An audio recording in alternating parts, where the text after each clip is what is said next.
The Gulfstream Gay 700, a silver dart against the cerulean canvas of a New York morning, was more than just a means of transport. It was a testament to Anya Sterling's relentless drive and meticulous vision. Anya, a name whispered with reverence in Silicon Alley, wasn't simply a tech entrepreneur.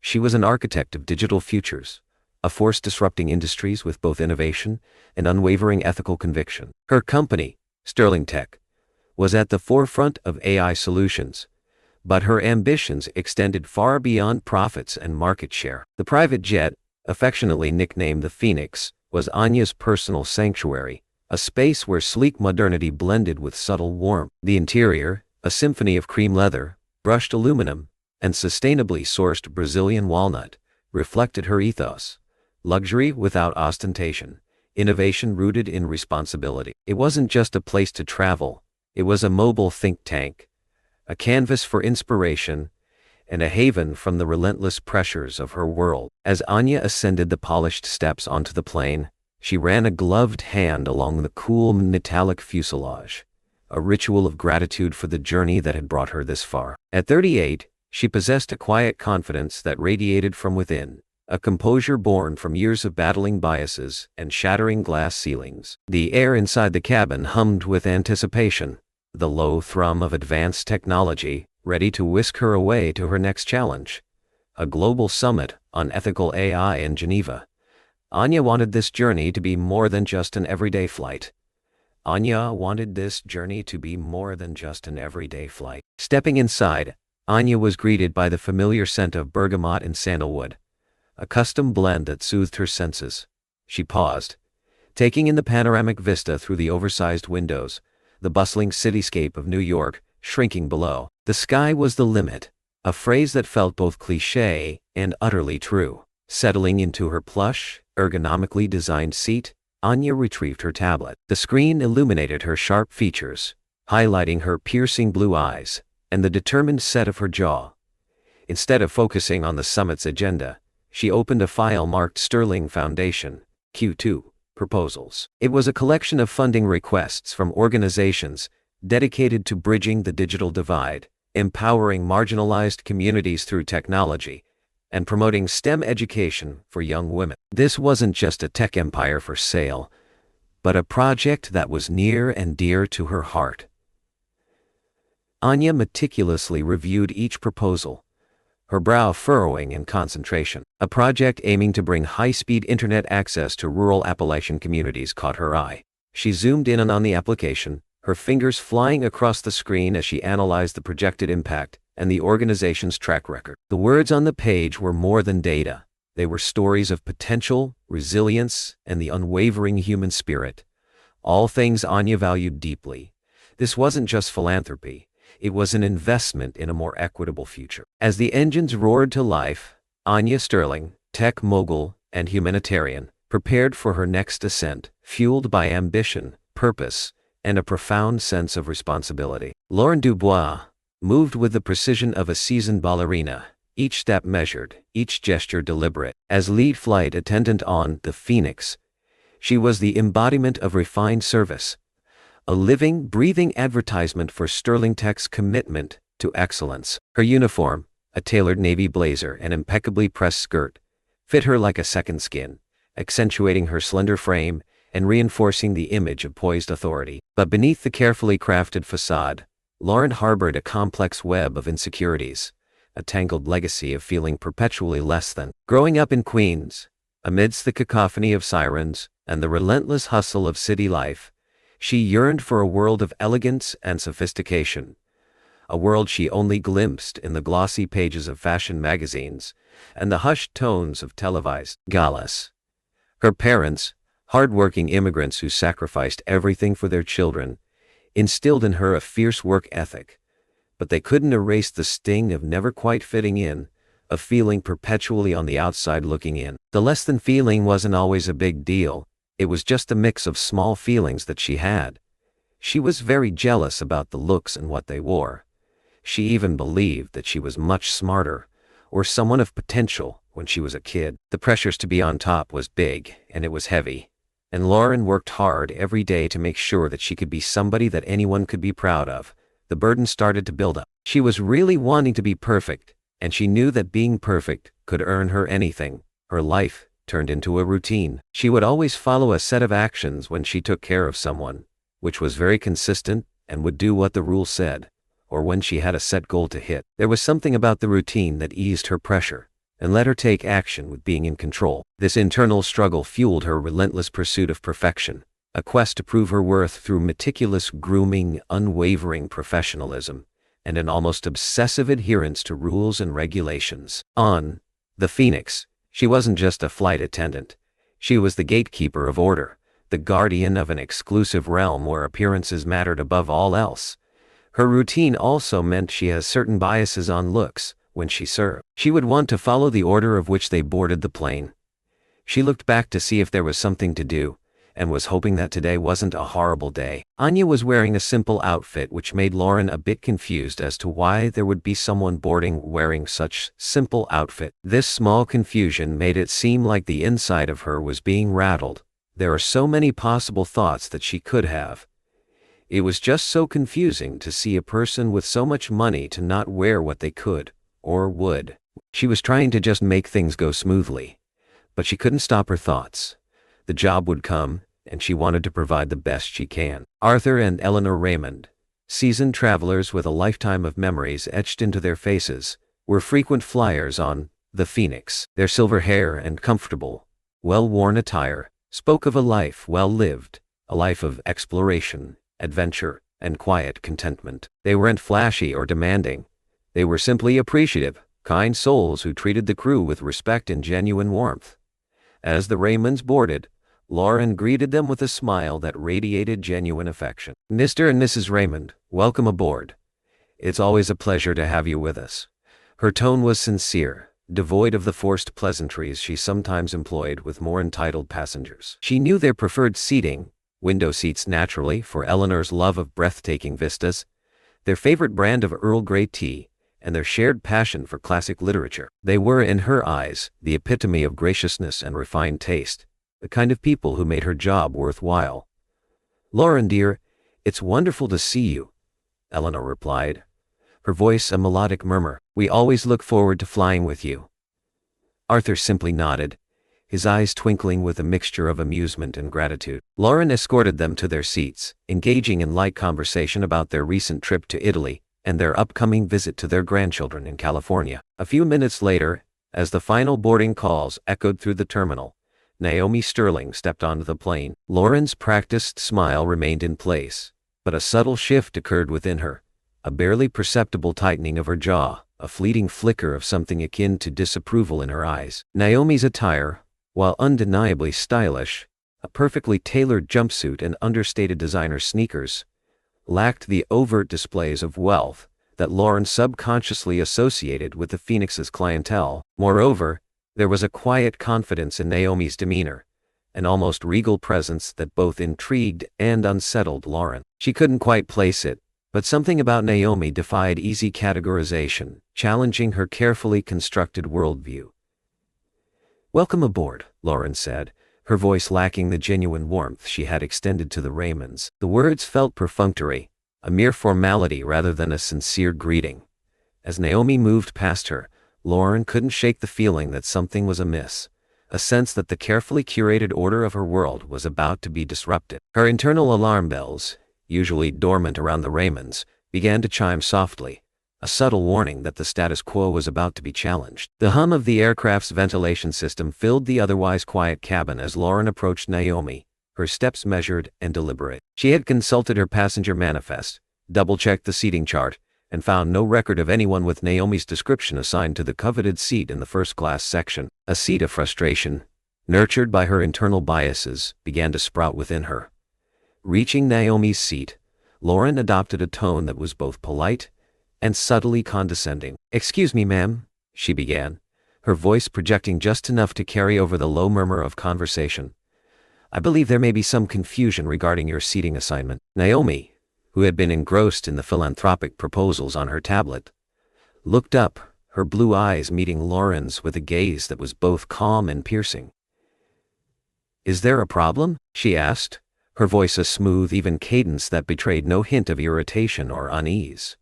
Lauren pressed on, maintaining her practiced smile.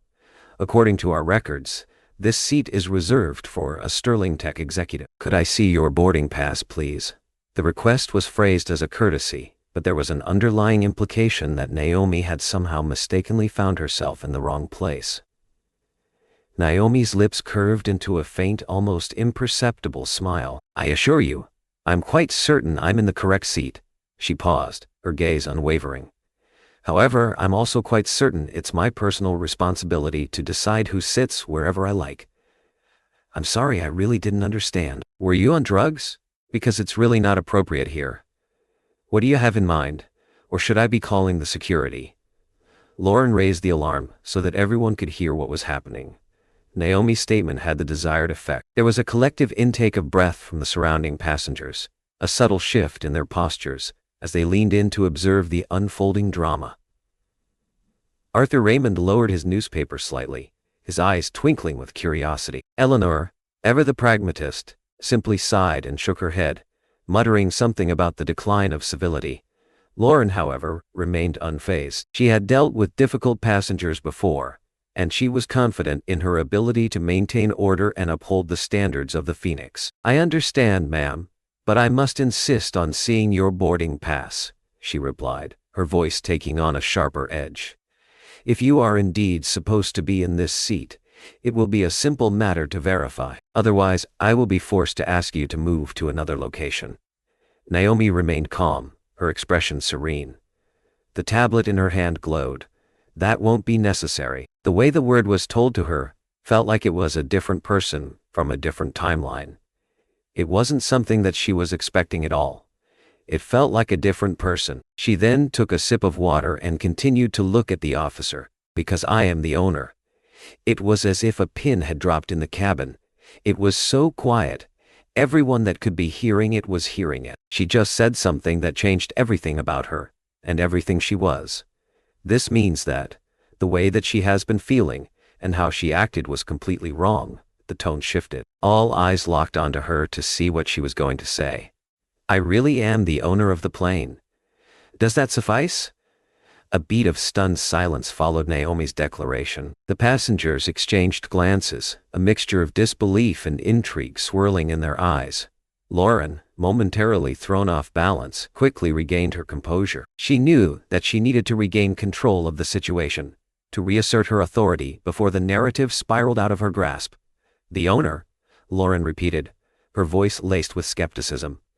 "I'm sorry, but that's highly unlikely. I've been working on the Phoenix for years, and I know all the Sterling Tech executives personally. I assure you, I've never seen you before." She directed her words towards the surrounding passengers, subtly appealing to their sense of order and privilege. "This woman is clearly trying to deceive you, to exploit your trust for her own gain." She turned to the Raymonds. "Mr. Raymond, you've been a loyal Sterling Tech customer for years. Surely you can see that something is amiss here." Seeking validation from the social elite who were on board, Lauren continued, her voice growing louder, more insistent. "We have rules for a reason. They exist to ensure the safety and comfort of all passengers. If we allow people to disregard these rules, to simply claim whatever they want, then chaos will ensue." She paused, her gaze sweeping across the cabin, carefully calculating the impact of her words. "Are we going to allow this woman to disrupt our flight? To undermine everything we stand for?" But this was wrong because it meant that Lauren was starting to have a break. It would mean that she was going to act the way she wasn't supposed to be doing, and made her not the best person. This isn't something that she felt proud of, but this was necessary. The nosy socialite, fueled by a potent cocktail of boredom and entitlement, chimed in. "Honestly, it's quite appalling. Some people have no sense of decency. Trying to impersonate the owner of the plane? The nerve?" She glared at Naomi, her perfectly coiffed hair and designer handbag radiating an aura of disdain. Despite the rising tide of disapproval, Naomi remained unmoved. She didn't engage in the argument, didn't attempt to defend herself or counter Lauren's accusations. Instead, she simply sat there, her gaze fixed steadily on Lauren, her composure unwavering. It was a look that radiated a quiet defiance, a silent assertion of her power and her truth. The best thing she can do is to show what she has for everyone. The way that Naomi was handling herself at the moment was something that even Lauren was starting to struggle to go through. The fact that someone was not even batting an eye and having the ability to not even respond means that the person has some serious stuff to manage. Minutes ticked by, the tension in the cabin thickening with each passing second. Naomi, breaking the silence, calmly requested, "Excuse me, I would appreciate a glass of water, please." Her voice was polite, devoid of any hint of entitlement or sarcasm, yet it carried an undercurrent of authority that momentarily silenced Lauren. Lauren, however, quickly recovered her composure. "I'll get to you when I can," she replied curtly, dismissing Naomi with a dismissive wave of her hand. Turning her back, she began attending to the Raymonds, offering them refills of their Earl Grey tea with an exaggerated show of attentiveness. Flashback. A younger Naomi, fresh out of MIT, faced a panel of skeptical investors, all men who doubted her vision for a revolutionary AI algorithm. "A woman in tech? Are you sure you can handle the pressure, Miss Sterling?" One sneered. Naomi, despite her youth, stood tall, her voice clear and resolute as she articulated her innovative plan, silencing their doubts with sheer brilliance and unwavering confidence. This wasn't the first time, and it wouldn't be the last, that she would need to prove that she had some type of potential to prove. From that moment forward, she would have some serious determination. As Lauren continued to ignore Naomi, a sense of unease began to simmer within her. The other passengers watched the scene unfold, their expressions ranging from amusement to disapproval. Even the nosy socialite seemed to be growing restless, shifting uncomfortably in her seat. Growing more impatient, she decided she would go for the trip, as she saw an opportunity. It was going to become so simple, and no matter what was going to come, she would see it as an opportunity. The trip gave her more opportunities. Flashback. A young Lauren, 14 years old, stands awkwardly at the edge of a high school dance, dressed in a thrift store dress, and feeling painfully out of place. The popular girls, clad in designer dresses and radiating an aura of effortless cool, cast sidelong glances at her, their whispers laced with derision. That night, Lauren vowed to never feel less than again, to claw her way to the top, to prove that she was worthy of admiration and respect. Fueled by a potent cocktail of insecurity and resentment, Lauren made a decision. As she walked past Naomi's seat, ostensibly to retrieve a discarded napkin, she deliberately extended her foot, tripping Naomi as she reached for her glass of water. The water splashed onto Naomi's lap, soaking her designer jumpsuit. "Oh, my goodness, I am so sorry," Lauren exclaimed, her voice dripping with insincerity. "I didn't see your leg there." The passengers gasped, a wave of shocked murmurs rippling through the cabin. The carefully constructed facade of civility had shattered, revealing the simmering prejudice that lay beneath. It was also a message to remind herself that she can't let it happen again to feel powerless. It would be something that she couldn't allow, so it would not ever happen. The collective gasp that rippled through the cabin hung heavy in the air. The image of Naomi, her jumpsuit now stained with water, her composure seemingly unruffled, was a stark contrast to Lauren's theatrical display of apology. The tension was a tangible thing, a suffocating weight that pressed down on every passenger. Lauren pressed her advantage. "Really? I had no idea you were there. The space is so limited, and you also said that you were going to bring me to the top, so how does that work?" "So I had to do something." Naomi slowly straightened, her blue eyes locking onto Lauren's with a laser-like intensity. "Actually, you will go nowhere. What you have done is a crime." Lauren smirked, a brief, ugly contortion of her features. "A crime? Please." "It was an accident. Besides," she leaned closer, her voice dropping to a venomous whisper, "people like you always play the victim.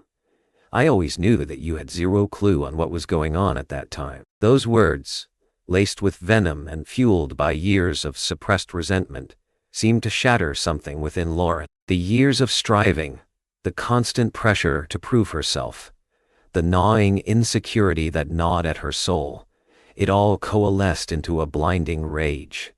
Something just flipped on her. It was also what caused this anger to build up inside of her. It was an important thing. This wasn't what she was supposed to be doing. Without conscious thought, without any semblance of control, Lauren's hand shot out, connecting with Naomi's face with a sharp, resounding smack. The sound reverberated through the cabin, a brutal punctuation mark that silenced every whisper, every breath. It was a sound that seemed to amplify the already oppressive tension, a sound that echoed the violation, the injustice, the sheer audacity of the act. It was also just something to shock other people and make it seem like what she did was the right thing to do. But at the end of the day, what she did was extremely wrong. It was a mistake that she can never turn back. Naomi's head snapped to the side, her perfectly coiffed hair momentarily askew. A red mark bloomed instantly on her cheek, a stark visual representation of the physical assault. For a fleeting moment, her eyes widened in surprise, a flicker of something akin to pain registering on her face. Then, as quickly as it appeared, the expression vanished, replaced by an unreadable calm. Her first instinct was to recoil, to lash out in anger, to demand justice. But she realized that there are some big changes that needs to happen. But there were some serious thoughts that she needed to go through. The world seemed to slow, the sound of the aircraft's engines fading into a distant hum. This was a breaking point, a moment that would forever alter the trajectory of her journey. It was also a moment that will make Lauren go back on the path that she wants to. This situation had so many changes that can make this world the best it could be. The air crackled with unspoken tension. Every eye in the cabin was riveted on Naomi, waiting for her reaction, anticipating a torrent of anger or a dramatic display of outrage. But Naomi remained still, her composure unbroken. The only indication of the violence she had just endured was the red mark blossoming on her cheek. After what felt like an eternity, Naomi spoke, her voice low but clear, each word carrying the weight of quiet authority. "You've made a mistake," she stated, her blue eyes locking onto Lauren's with unwavering intensity. A very grave one. It wasn't a scream, or a threat, or a tearful plea for justice. It was a simple statement of fact, delivered with the force of undeniable truth. It was something she had to take action against, and she knew it. Something big has to come. With a swift, almost imperceptible movement, Naomi reached into her purse and retrieved her phone. Her fingers danced across the screen, composing a brief message. It wasn't a call to the police, or a desperate plea for help. It was a calculated act, a strategic maneuver designed to reclaim control of the situation.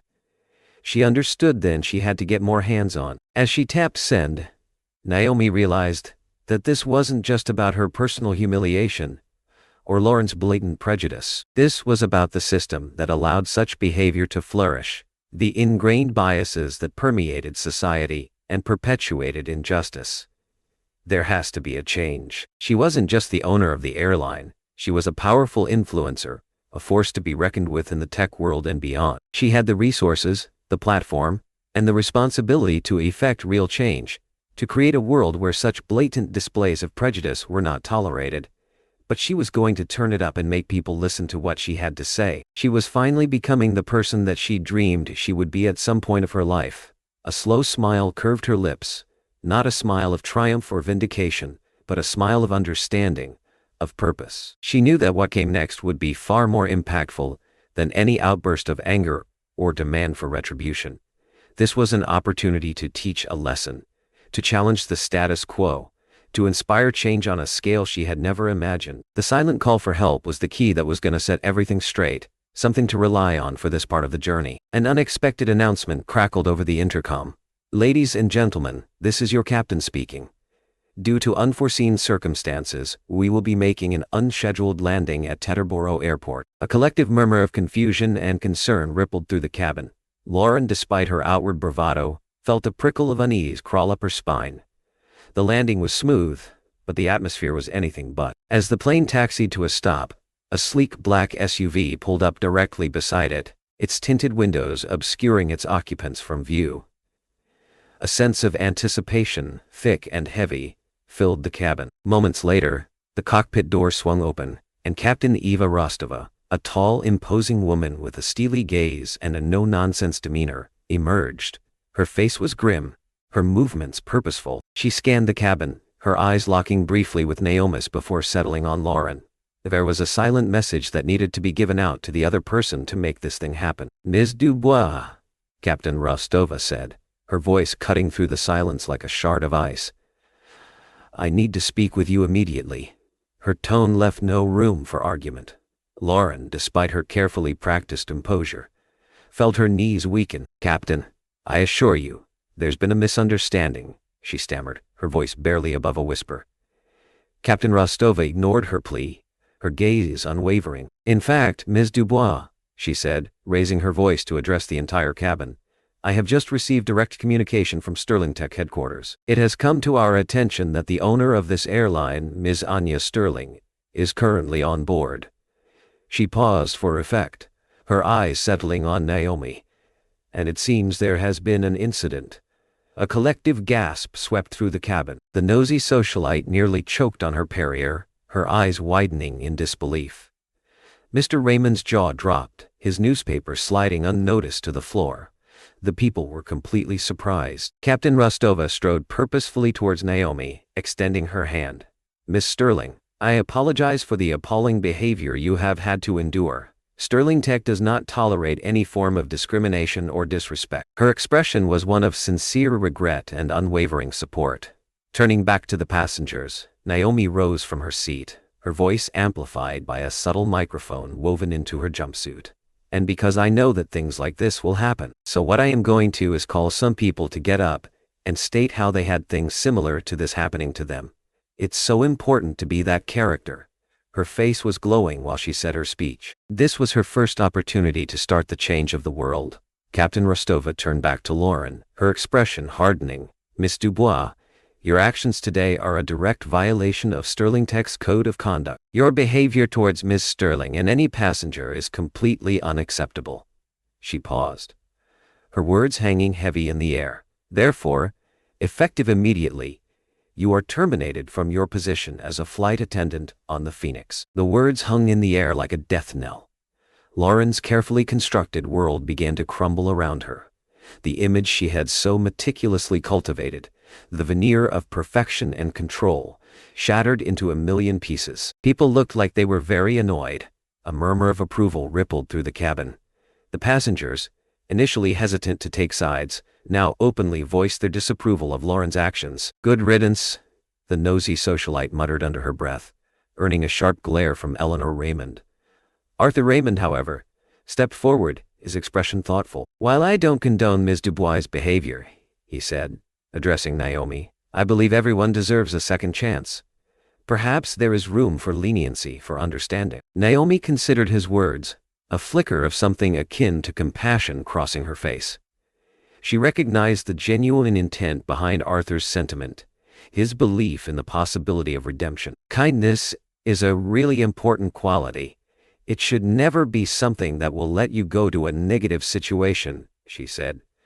"But I do also feel like something big might happen, but let's hope not." The passengers were beginning to listen to what Naomi had to say, and was turning out a great story. Naomi then decided to act to fix what had happened with Lauren. "What I think we should do is give the police the option to have her be fired, or we teach her about diversity and how to act." "What do you think will happen if that happens?" Naomi said, as she gazed to what Lauren thought. That's why she felt that this was where this all went to hell. All this stuff that she did for a small mistake didn't make this go better. Lauren's carefully practiced composure finally cracked, her face crumpling with a mixture of fear, humiliation, and a dawning realization of the magnitude of her actions. The weight of her prejudice, the consequences of her choices, crashed down on her with full force. "Please," she whispered, her voice trembling, "I didn't mean for any of this to happen. I just—" Her words trailed off, lost in a sea of regret and despair. As if on cue, two uniformed police officers boarded the aircraft, their presence immediately amplifying the tension in the cabin. Their eyes, professional and impassive, scanned the scene, settling briefly on Naomi before focusing on Laurent. "Lauren Dubois?" one of the officers inquired, his voice devoid of any emotion. "We have a warrant for your arrest on charges of assault." Lauren's face drained of all color. The realization that this was not just a career-ending mistake, but a legal matter with potentially serious consequences, washed over her with a chilling force. The walls seemed to be closing in. "Wait!" There's a change. Naomi tried to get the police off of her so that it could be something that would bring everyone into peace. Naomi decided to help her get out of the spot that she was in. She didn't know why, but she needed to do what she can for her. Naomi was there, on the side of her, to support her with everything that she was going to be doing. She knew it was going to be a burden, but she couldn't let this pass. It was going to be hard, but she was determined. Despite what had happened, this entire adventure wasn't just an evil story of what she had to go through. It wasn't easy, but she had to do what was right. It was her vision, and she knew she could do it. Miss Sterling, with all due respect, there is something that I will need you to understand, the officer said. His tone was not changing what he had planned on. So then what it all meant was that something bad has happened, and nothing was changing.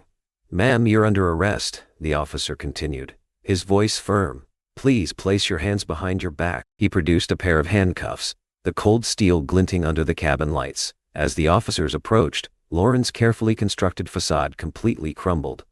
Tears welled in her eyes, streaming down her cheeks, blurring her vision. She stumbled backward, shaking her head in disbelief. No, this can't be happening, she stammered, her voice barely audible. Flashback. A young Lauren, her face smudged with dirt, sat alone on a park bench, watching the other children play. They were dressed in expensive clothes, their laughter echoing with a carefree joy that she couldn't comprehend. Her own clothes were worn and patched, hand-me-downs from a distant relative. She clutched a worn copy of Pride and Prejudice, her only escape from the harsh realities of her life. The thought of growing up poor made her want to do something about it. This might have been the problem. From the very start, her goal was only about the money, not the people. The weight of years of insecurity, the relentless pressure to prove herself, crashed down on her with full force. Please, she whispered, her voice cracking with emotion. I didn't mean for any of this to happen. The officers, unmoved by her tears, gently but firmly placed the handcuffs on her wrists. The click of the metal was a stark, definitive sound, sealing her fate. As they led her down the aisle, past the silent, judging eyes of the passengers, Lauren couldn't help but feel a profound sense of shame and regret. This wasn't the elegant, sophisticated life she had envisioned. This was a nightmare of her own making. With Lauren escorted off the aircraft, a heavy silence settled over the cabin, a silence thick with both relief and unease. The passengers, still reeling from the dramatic events, were left to grapple with the implications of what they had witnessed, with the harsh realities of prejudice, power, and accountability. Naomi, however, knew that the moment for shock and contemplation was over. It was time to rebuild, to heal, and to chart a new course for the future. Turning her attention to Grace, who had been quietly observing the scene with a mixture of horror and compassion, Naomi approached her with a gentle smile. Grace, she began, her voice soft but firm, I noticed your professionalism and your quiet courage throughout this entire ordeal. You handled a difficult situation with grace and integrity, and I am deeply grateful. She paused, her eyes sparkling with sincerity. Therefore, I would like to offer you not only a promotion to senior flight attendant, she said, prompting a gasp of surprise from Grace and murmurs of approval from the passengers, but also a unique opportunity to become a mentor within and mentor within Sterling Tech's newly established diversity and inclusion initiative. There are a lot of minorities that needs you. It's a big burden, I'll give you that. But it's so rewarding. Grace's eyes widened, her face flushed with a mixture of disbelief and gratitude. Ms. Sterling, I don't know what to say, she stammered, her voice choked with emotion. This is more than I could ever have imagined. Naomi gently squeezed her hand. You deserve it, Grace. You have the qualities that Sterling Tech values most: integrity, empathy, and a commitment to creating a more inclusive and equitable world. I know you have the spirit.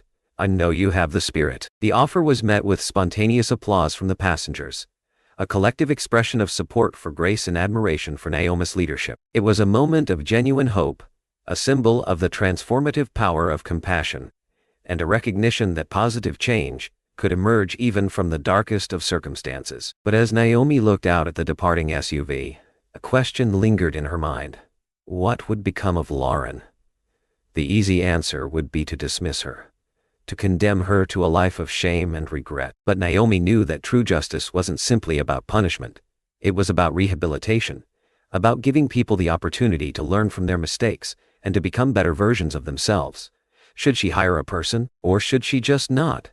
Her initial reaction was to wash everything away because her actions cannot be forgiven at all. But Naomi was trying to turn around everything and prove that people can change. You have the right to choose. But what do you want? Naomi said. The driver looked at her, and he just said that. It's not really my choice, but that is what I choose to do. It's that simple, right? She said back. But he just said that he had no decision, and that she will be there, in person. Anya has been waiting to get on the phone for a while, so she decided to do what was right. She can go back to where she was going to be. Now was the time to get back on board. This time would make something completely different. This was going to change their lives for them forever. That would mean that Anya needs to prepare this.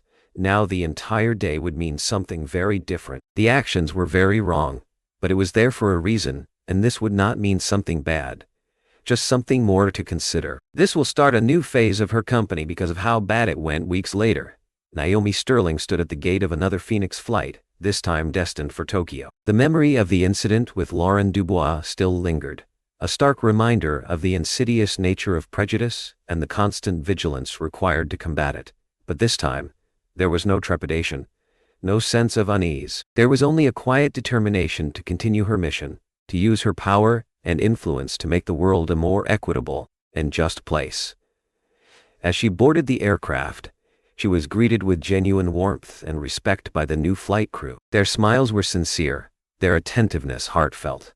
The lead flight attendant, a young woman named Maria, extended her hand.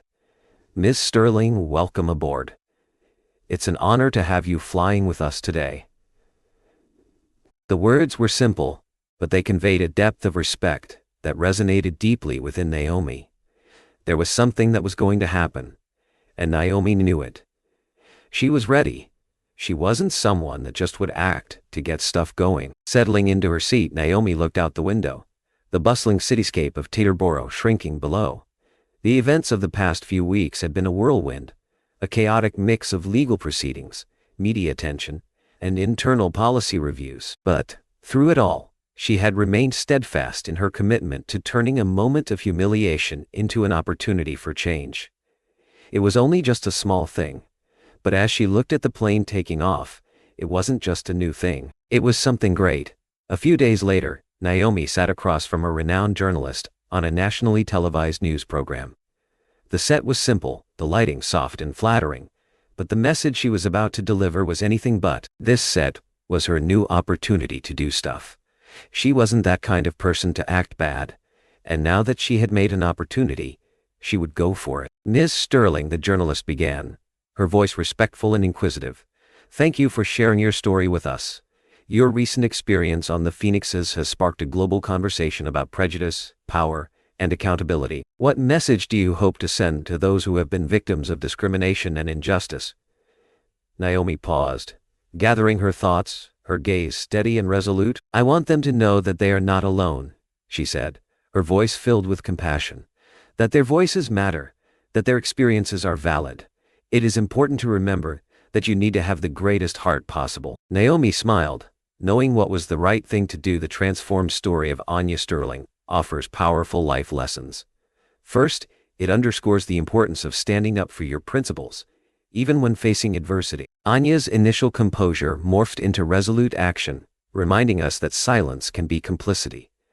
Actively challenge injustices you witness.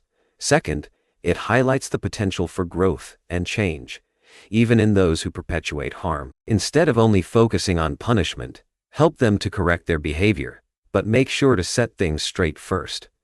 Finally, it showcases the responsibility that comes with power and privilege. Anya could have simply wielded her authority vindictively, but instead, she used it to create systemic change and empower others. These lessons are actionable. In workplace settings, speak out against biased behaviors or advocate for inclusive policies.